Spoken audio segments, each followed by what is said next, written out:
Thanks, David, and good evening to all of you. It's unfortunate I can't see you face to face, and this is the closest we can get to try and get as much communication to you in relation to the Enterprise Bargaining Agreement. Back in 2015 and 16, it was a lot easier to negotiate EBA because there was a lot more money with the government. Unfortunately, now it's made David Eden, our Assistant Secretary, and Cameron Granger fight so hard to try and get you the best we can outcome for all our members. However, this time around, they did put a policy that it's actually 2% for wages increase. And right now it's actually dropped down to 1.5%. But the good news is that you got a lot more than that. You got a lot more than 2%. You actually, the old traditional way people knew was back payment claims, and they knew about sign-on bonuses and really what is my percentage increase. These days, it's actually done in a different mechanism. These days, it's done by putting a rate of pay, but at the same time, there is Pillar 3. Pillar 3 means that we can look at getting you extra bonuses in your pay pocket, which is what David and Cameron did. They did an extremely hard task to find loopholes to get you better pays and conditions. Considering right now with all the crisis that's going on, I think you deserve even a lot more. But we have done the best we can for you. This is part of our first communication tools to you. There will be a lot more communication, a lot more information from us. And of course, we want to hear your feedback. At the end of this session, when you think that, oh, I wish I asked this question or I want a bit more information on this, that's fine. Just send us an email to our info line, which they will give you those details. But without further discussion, or sorry, further ado from me, I think I need to hand over to David Eden to actually give you more information and Cameron Granger on exactly what you will be getting in this next second EBA. Thanks, everyone. Have a good night. See you all soon. Bye for now. Stay safe.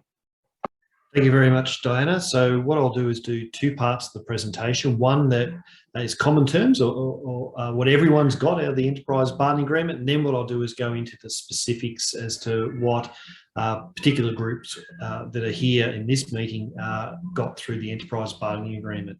So firstly, if there are anyone here from Tweedle Child and Family Services, Darlington Upper Golden Valley Nursing Home, Indigo North Health, the Queen Elizabeth Centre, Lindock Living Limited, or Redcliffe's Community Aged Care, welcome back to the Public Sector Enterprise Bargaining Agreement. For some of you, it's been a long time since you've had a presence in this agreement, and we look forward to providing you with some exceptional wages and conditions in your new agreement. Go to the second slide. Thanks, mate. So, quite often unionists, they start talking about, you know, the Fair Work Commission, Fair Work Act, and start making quotes of clauses and talk about enterprise bargaining. And what happens is our members' eyes glaze over and it's as though we're talking a foreign language. They don't know what we're talking about. And fair enough too, you don't deal with this sort of language or terminology every day.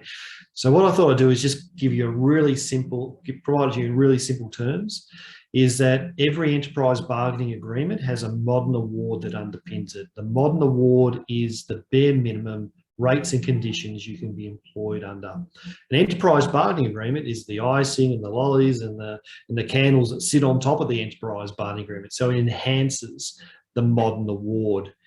When it comes to enterprise bargaining, what happens is that we go and engage with our members, we run surveys, we have our organisers going out there asking questions. Our organisers also provide us feedback about things that they've found problematic with the current enterprise bargaining agreement. And from there, we develop a wish list, a shopping list.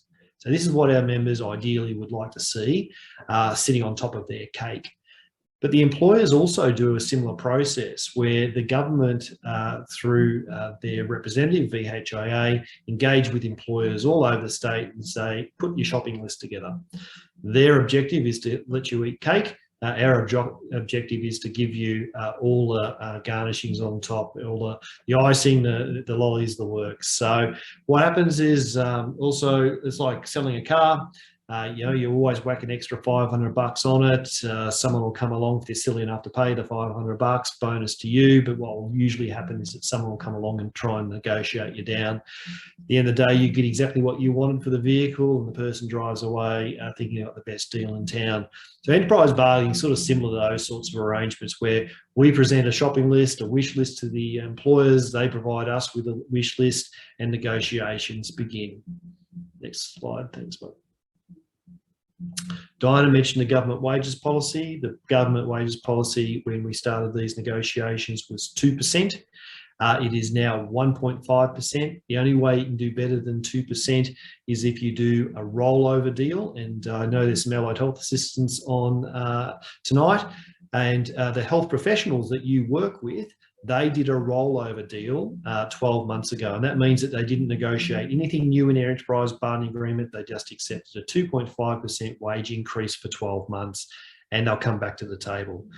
Well, if I was a health professional, I'd be pretty frustrated right now, because they took the 2.5 and now they land in the government's new wages policy of 1.5%. They've been duped, and if I was a health professional, I'd be very, very angry right now. But there's another area that you can access additional funds, and I knew that our union was ideally placed to access what's known as Pillar 3. And what is in Pillar 3 is where we can get additional funds where we can support other governments' policies or initiatives. And the TAFE system is a prime example of a government policy that isn't doing as well as the government would like. However, we've got workplace trainer careers advisors in hospitals all over Victoria as a funnel into the TAFE system, and we've got lots of our members who either have no qualifications at all or have Certificate 3, Certificate 4s or diplomas and want to do additional courses in TAFE. So we're able to get more money from government. We're able to demonstrate that we can connect better with TAFE. Also, where we've identified classifications that probably haven't had a real good go over previous enterprise bargaining agreements, they've slipped under the radar for whatever reason, and we can get extra money to address those particular groups. But also where we have identified that there is a minority group or a group that haven't done as well financially as others, and women in the workforce, as we know, might do exactly the same job for the same length of time, but over the years they tend to retire with a lot less in their bank account or in their superannuation account. Next slide, thanks, mate. So how would you like an extra week's annual leave? And I did see someone pop a question in nice and early. What does this extra week's annual leave entail? So if you're currently on 4 weeks annual leave a year, you will get 5 weeks annual leave a year. If you're a shift worker and you're working weekends and you're currently getting 5 weeks annual leave a year, you guessed it, you get 6 weeks annual leave a year. So an extra week's annual leave for everybody. But this is one of those things that talked about with negotiations. This one doesn't come without a hitch, and the catch is this. At the moment, the public holiday, if you work it, you get double time and a half. Under the proposed new agreement, you'll get double time. If you're a full-time employee and you're on a roster day off, you get paid time and a half. Under the new agreement, you'll get single time. If you're a part-time employee and you would ordinarily work the day of the week the public holiday falls on, you get paid time and a half. If you don't ordinarily work it, you get paid nothing. Under the new agreement, if you're a part-time employee, you get paid regardless of whether you ever work that day of the week, but it's on an averaging of your hours over the week. We've discovered that fewer and fewer of our members are getting the rostered off benefit. Employers are manipulating the rosters, particularly for part-time employees, to ensure that they don't ordinarily work the day of the week. And also what's happening on more and more regular basis is that regardless of whether you're full-time or part-time, there's you've got your roster days off on Monday, Tuesday, there's a public holiday on Wednesday. The employer approaches you and says, it's going to be pretty quiet on Wednesday. It's a public holiday, don't bother coming in. And they're paying you ordinary time, so just your usual. It's not time and a half because it's not a roster day off, it's an additional day off. So we're seeing that creep in more and more over the last decade.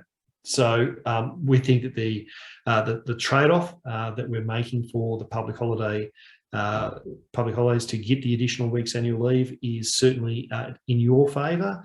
It is exactly the same deal as the nurses struck many, many years ago. So they've had this arrangement for a long time. And also the medical scientists entered into this exact same arrangement 4 years ago in their enterprise bargaining agreement. So it isn't unique. We're just a little bit slow off the mark to get the additional week's annual leave for our members. Next slide. Long service leave after 7 years. Well, as you know, we've got an ageing workforce. As our members are retiring, we're getting replaced by younger employees. They're more transient, less likely to stay in the same job for 10 years. Long service leave is essentially a pipe dream. What we're going to do in this enterprise bargaining agreement is introduce a long service leave access at this year. So 1 July this year, you'll be able to access long service leave on a pro rata basis at 9 years based on the State Long Service Leave Act. Next year, you'll be able to access long service leave after 8 years. And the following year and then after, you'll be able to access long service leave after 7 years. And hopefully the younger workforce who take a break, hopefully come back refreshed and continue to work in the health industry, but they also might want to just access it to complete training to advance their career, hopefully in the health industry. Next slide, thanks, mate. How would you like a 3-day weekend? Okay, so we've got employers replacing full-time employees with part-time employees. It's been happening for a while now. So they have a full-time employee leave and they replace it with someone who's doing 37.5 hours a week. Why 37.5 hours a week? The extra half hour, they're going to have to employ them full-time and provide them with an ADO, and they don't want to do that. So what we've been able to negotiate is any current employee that's working 37 hours a week or more can request a system of work that provides for a monthly ADO, and the employer cannot unreasonably refuse. That doesn't mean you get an ADO by just working 37 or 37.5 hours a week. You've got to work the 40 hours a week and you accrue your ADO once a month. So if you're currently working 37 hours a week or more, you can request a system of work that provides for an ADO and they can't unreasonably refuse. Next slide. We've all got workload issues, especially those care workers. You know, the allied health assistants aren't, you haven't got it too easy either, but you guys are absolutely flogged.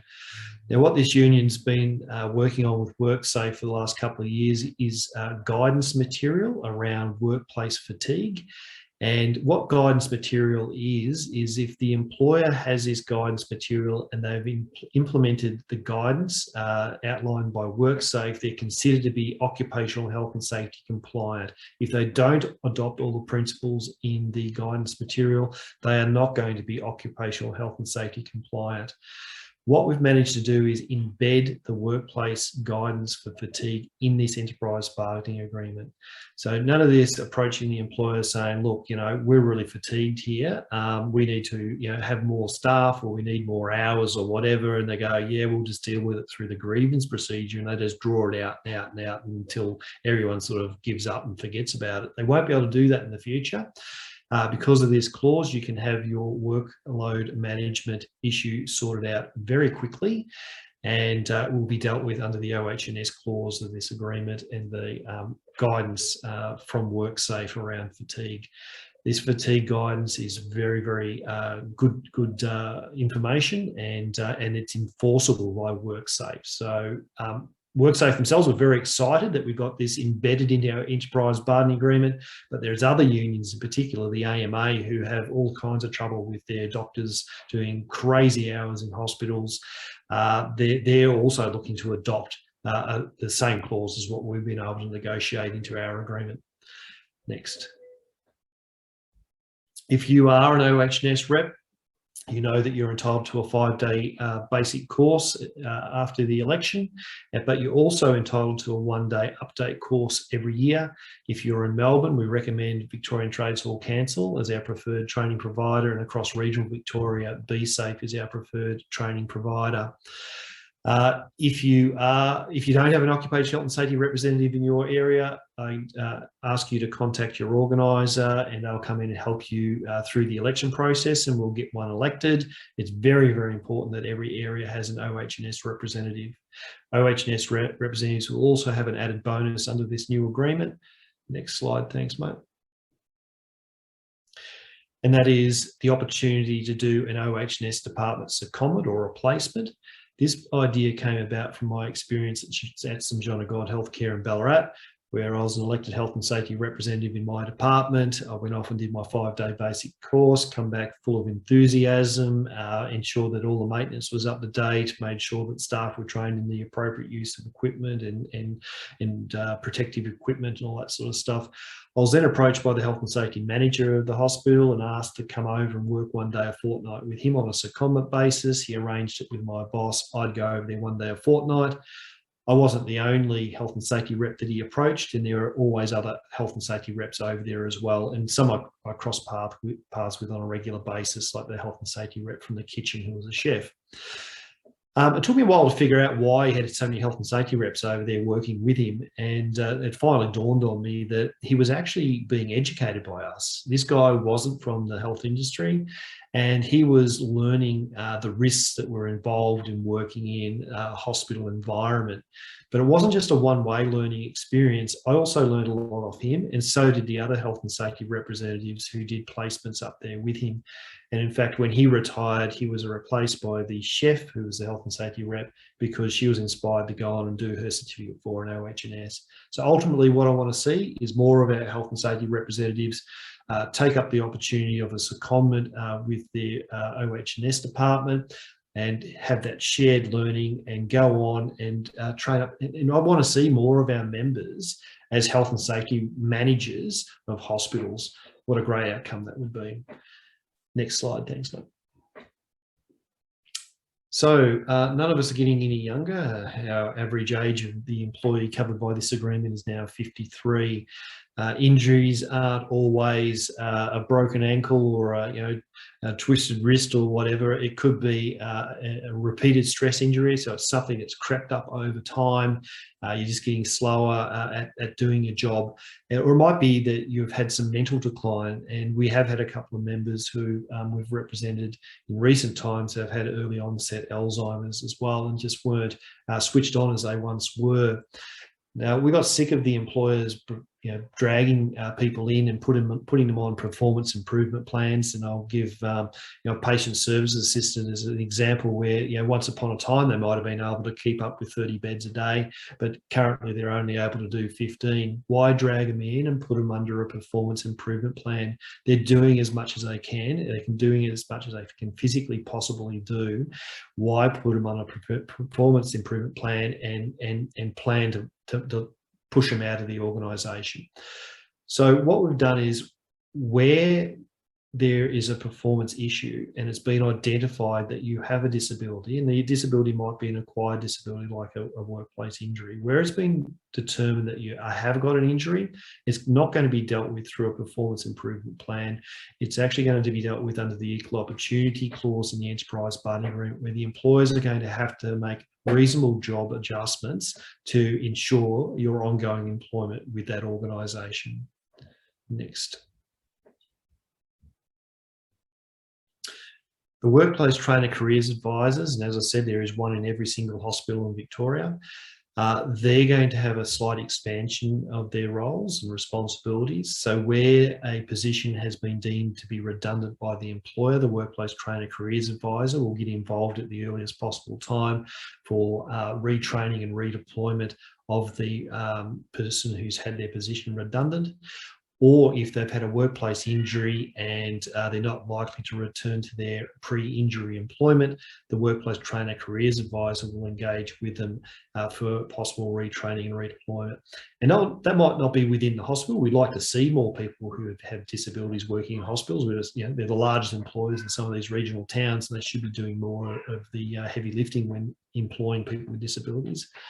But it might be that their retraining and redeployment opportunities are outside the organisation, and Holden, when they closed their factory in Adelaide, was a really good example of that. They knew all their manufacturing staff were going to be made redundant, so they got Workplace Trainer Careers Advisors in. They retrained them to put them into growth areas like health, aged care and disability, so they can stay employed. That was a magnificent way they managed that, and I think hospitals can do better when it comes to people being made redundant. Next. So this union's invested very heavily in workplace training and career path opportunities for its members. We're going to continue to invest in those opportunities. We've got 30 EFT of Workplace Trainer Careers Advisor across the state of Victoria. We're going to put another 15 EFT across the state. It might not be 15 new full-time positions. It might be that there's part-time positions out there at the moment that are going to have an increase in hours to make them full-time. It might be that some of the hospitals are a bit undercooked and they need an additional person in there.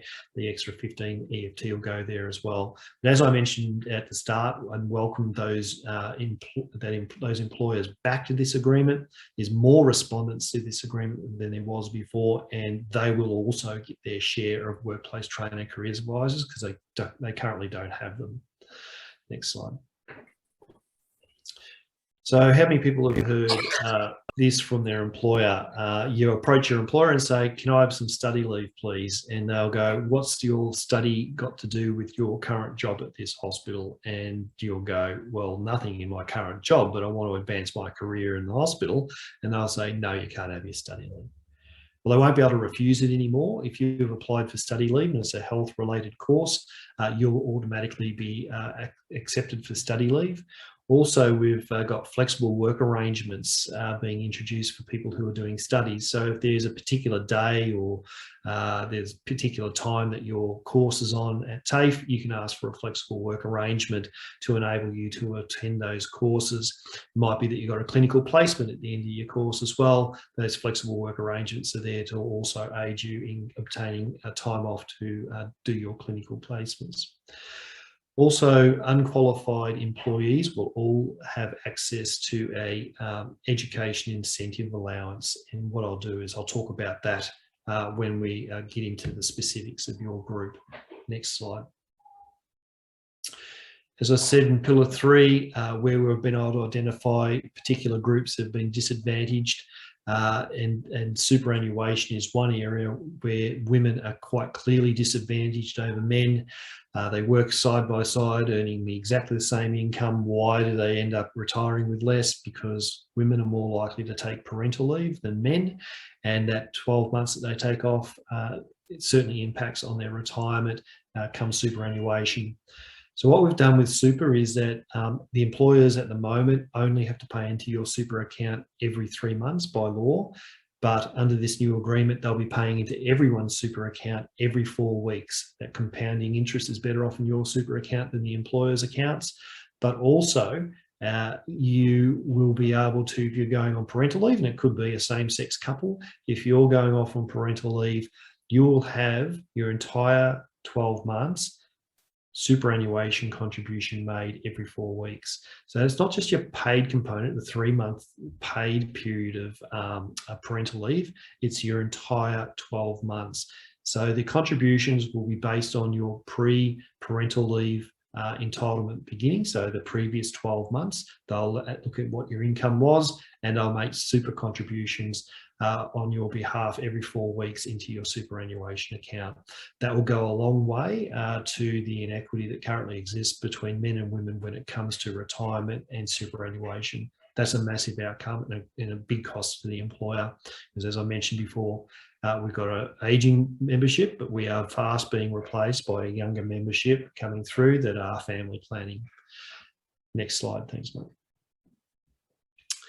Now, your particular classifications don't have a lot of disputation around them, as in your employer has misclassified you. We don't see it very often. I'm not saying it doesn't happen, but what happens generally if there's a person who thinks that they've been incorrectly classified and we can't resolve it with the employer, we're forced to take it off to the Fair Work Commission. It's often held before a commissioner who isn't from the health industry, has very little understanding, depending on what side of the bed they got out that morning as to how they'll hear the case. It'll take months for it to be heard before the Fair Work Commission, and a number of months again for them to finally hand down some kind of decision. So turnaround time is just ridiculous. So not just our union, but a number of health industry unions have established an industry review panel. It's going to be chaired by an independent person, most likely a retired commissioner with a health industry background, where only union members will be able to have their misclassification issues heard before the independent chair, and the employers will also represent there as well. And that independent chair will hand down their decision on your classification. So they're looking to meet monthly. So the process is going to be much, much quicker than the months turnaround that we've currently got with the Fair Work Commission. Is that it for that was the final slide? What I might do is just play you a really quick video that gives you an idea of what the workplace trainer careers advisor role is within your hospital.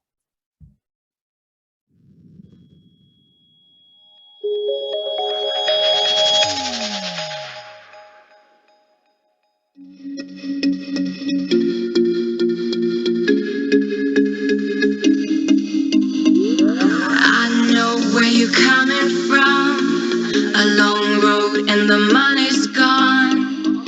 All the games where you played your part from the very start just to come this far. You should know I believe in you. Every race you run, you're my number one. Kick it up now and bring it on. This will be your day. 'Cause baby, you were born to win. Never give up, never give in. You were born to win. Your destiny is victory. Yeah, yeah, yeah.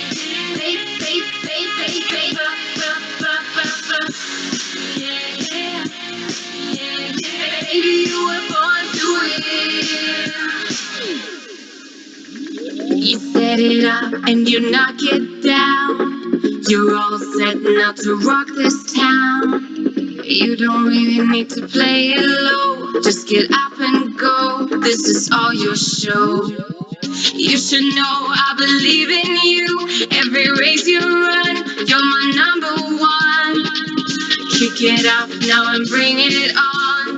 This will be your day. 'Cause baby, you were born to win. Never give up, never give in. You were born to win. Your destiny is victory. Yeah, yeah, yeah, yeah.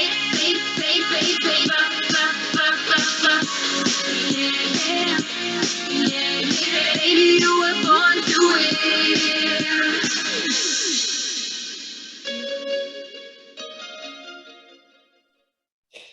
Thanks very much, Jose. I think that pretty well captures what the workplace trainer careers advisor does in the hospital for you. They're there to help you with your career.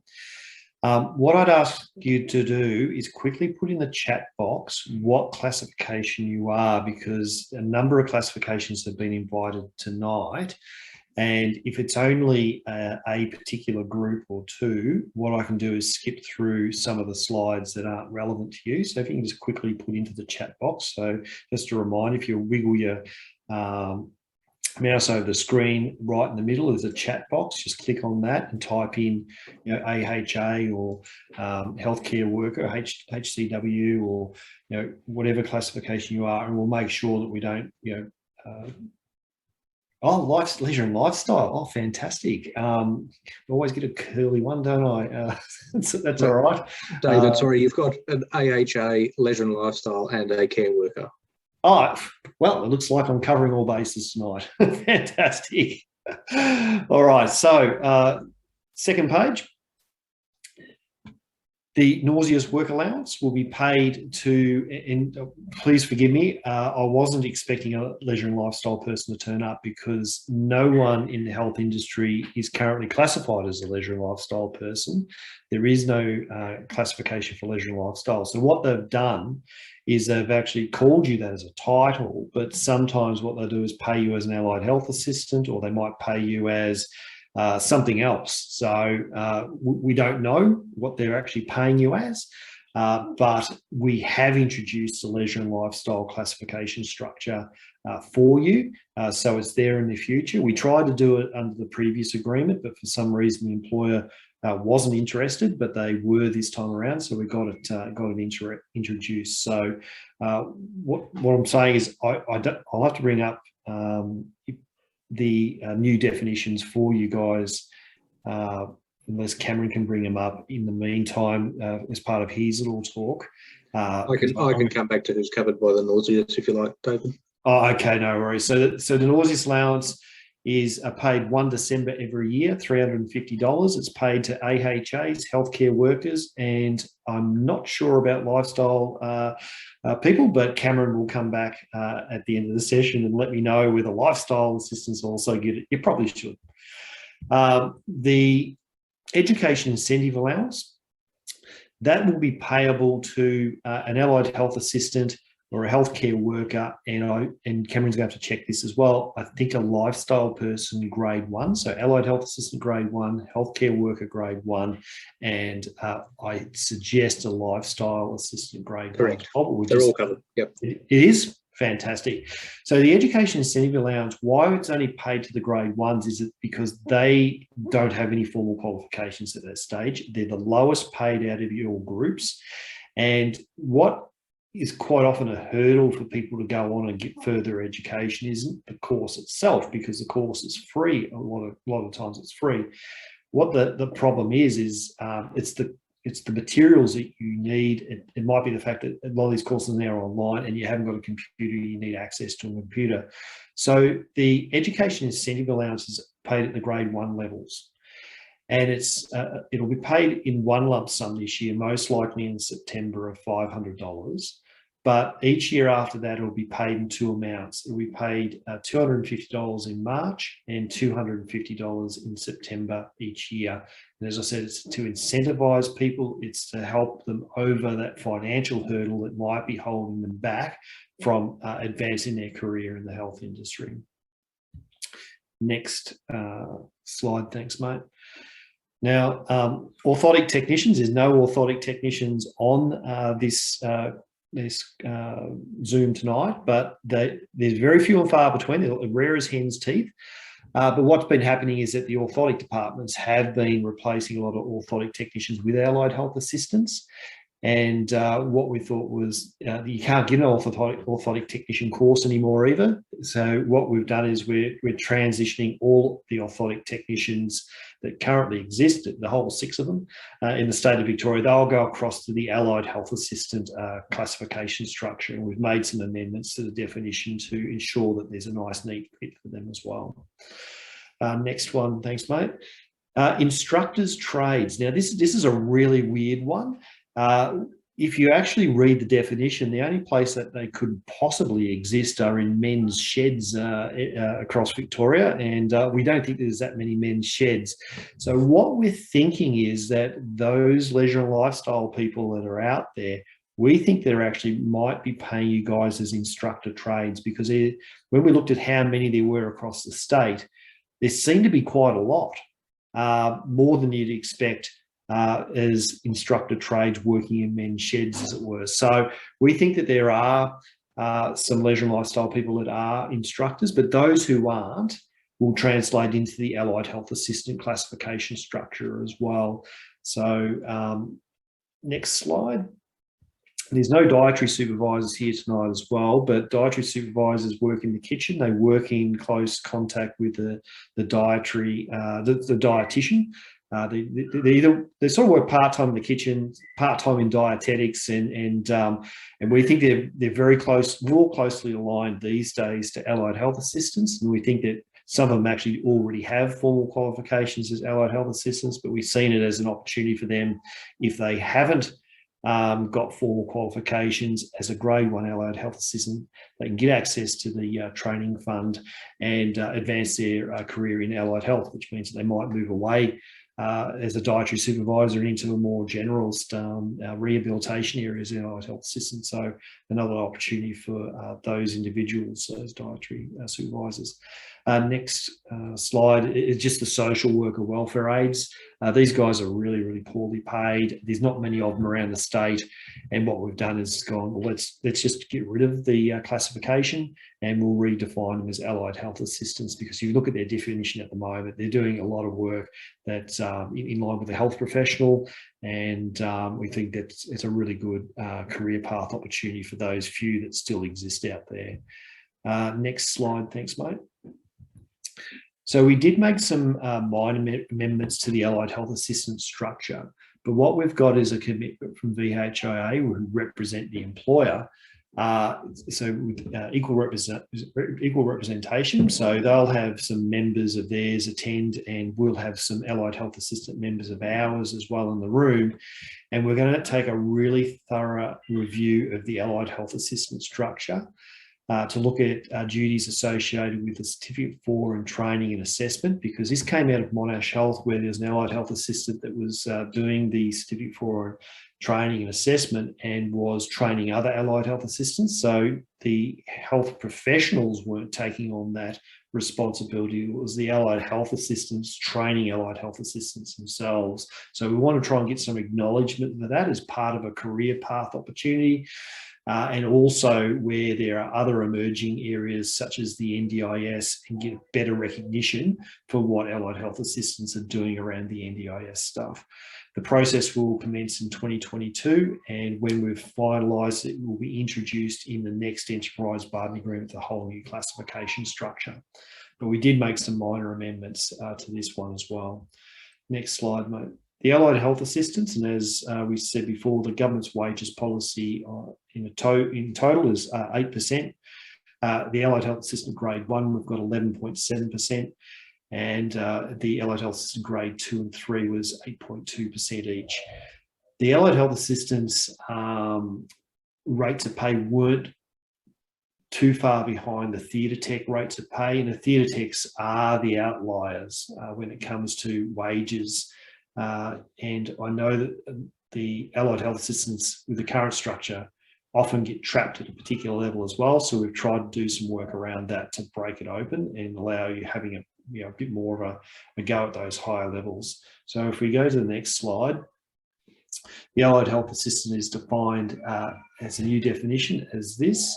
And what will happen is that a grade 1 will automatically progress to grade 2, where they possess an allied health assistant qualification. So that's silent. It might be an allied health assistant qualification, certificate 3 or 4. So it's just a qualification, and you've completed a minimum of 80 hours of clinical placement experience.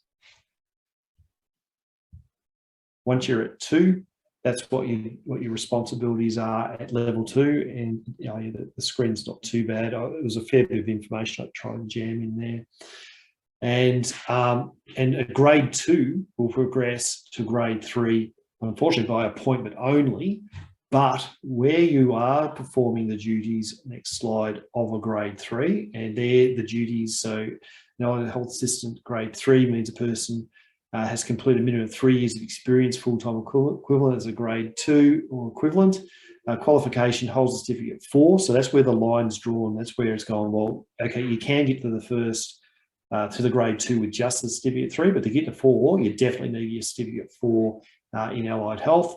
And if you're performing the duties, performing work delegated by and under supervision of an allied health professional, work within the scope of the grade 3 may include, in addition to the grade 2 duties, the following tasks. So where you're at a grade 2 level and you can demonstrate that you're doing those additional tasks, then that would qualify you as a grade 3.